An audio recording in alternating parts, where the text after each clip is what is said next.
joined now by Professor Bheki Mngomezulu, a Professor of Politics and International Relations at Nelson Mandela University. Professor Mngomezulu, good afternoon to you, and thank you very much indeed for your time.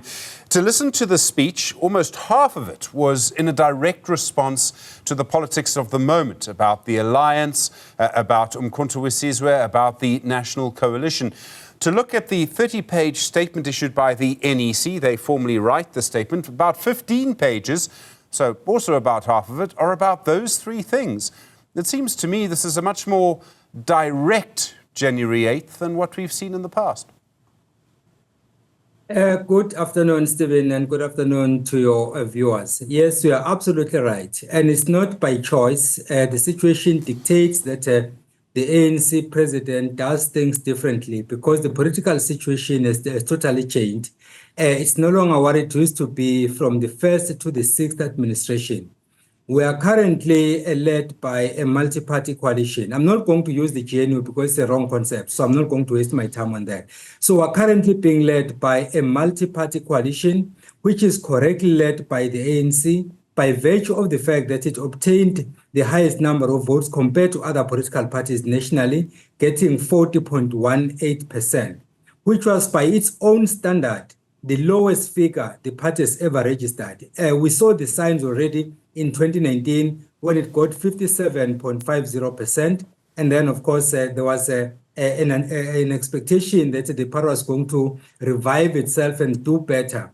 I said that it was not going to happen. I spelled out the reasons why it was not going to happen, and I've been vindicated because for the very first time, it got not just below 50%, but below 45%. But as for your question and comment, you're absolutely right that the speech had content. There was content, but was there humility? No. But was there rationality? I don't think so. So as much as the speech was well-researched, and then, of course, factually correct, but in terms of the correct diagnosis of the problem, and then, of course, the possible solutions, I doubt if it's going to happen. I was happy with the statements that were made by my colleague there, Asanda, when she says that we have had more of the same in terms of the implementation part. So the idea is correct. The direction that the president is giving is 100% correct, but implementation, I don't think that is going to happen. If it has not happened from the first to the sixth administration, what is going to change this time around?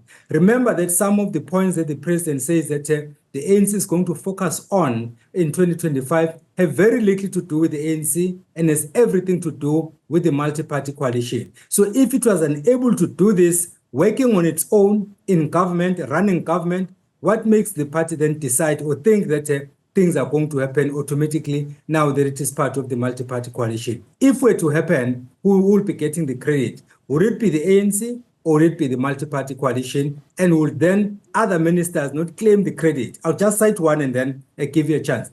One is that they are going to make sure that local government is beefed up or is capacitated. Take KwaZulu-Natal, for instance. Nationally, we have Honorable Velenko Sintlabisa being the Minister of Culture.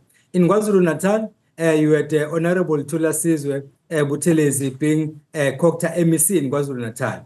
Hypothetically speaking, let's say things start happening, who's going to get the credit?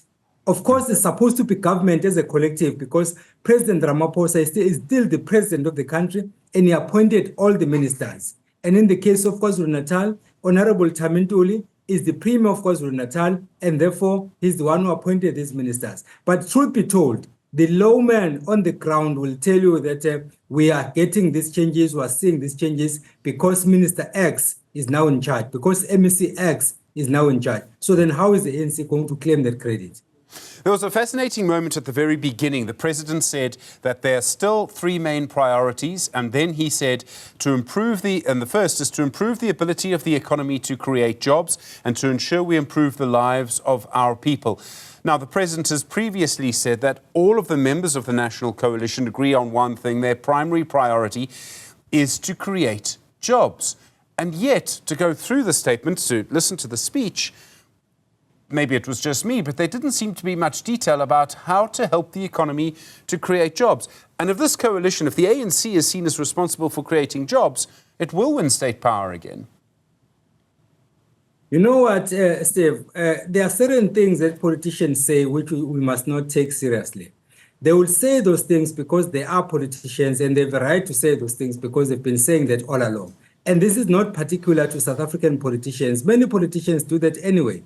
They will promise you 2.5 million houses, and then they end up building only 100.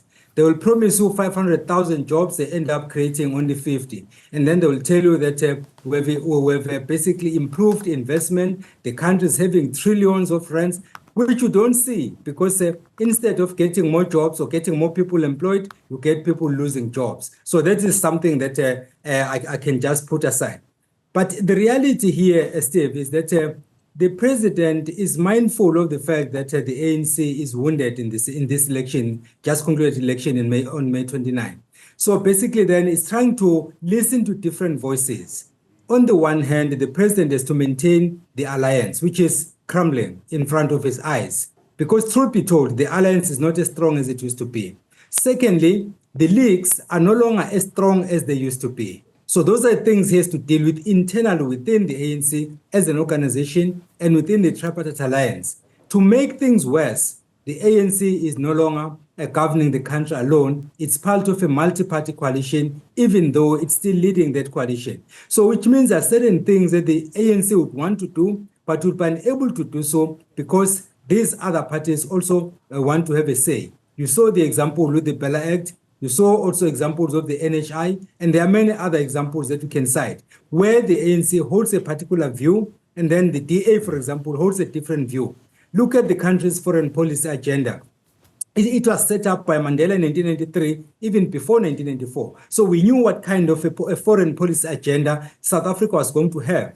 But then you look at South Africa's foreign policy towards certain countries, Palestine being one of them, Israel being another, Russia being another, of course, Ukraine being another, the list goes on. They hold divergent views on those policy positions. And I'm just talking about two parties, that is the ANC and the DA. What about the rest of the parties? Because there are 10 in total. So it's ANC plus 9. So basically, the long and short of it is that it's easier said than done. The president was being honest in terms of agreeing that the ANC did not do well. But there was lack of humility because he kept on saying, Bayathanda Abatande, the ANC is going to resurrect.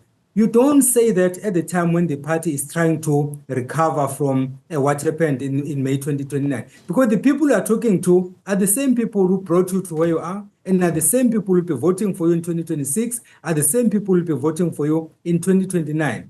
To make it worse, the voting population has changed. Its composition has changed. The elderly people who believed in the ANC as the liberator, some of them have either passed on, others are no longer interested in politics, others have moved to other political parties, or they are voting for other political parties. As for the youth, most of the youth has been going to the EFF by and large. Some have been going to the DA and other smaller political parties. So the question is, what has the ANC done to make sure that it sustains itself and then, of course, continues to grow, given the fact that it is losing the youth in the main? Professor Bheki Mngomezulu, good to hear your thoughts today. Thank you very much indeed. Professor of Politics and International Relations at Nelson Mandela University.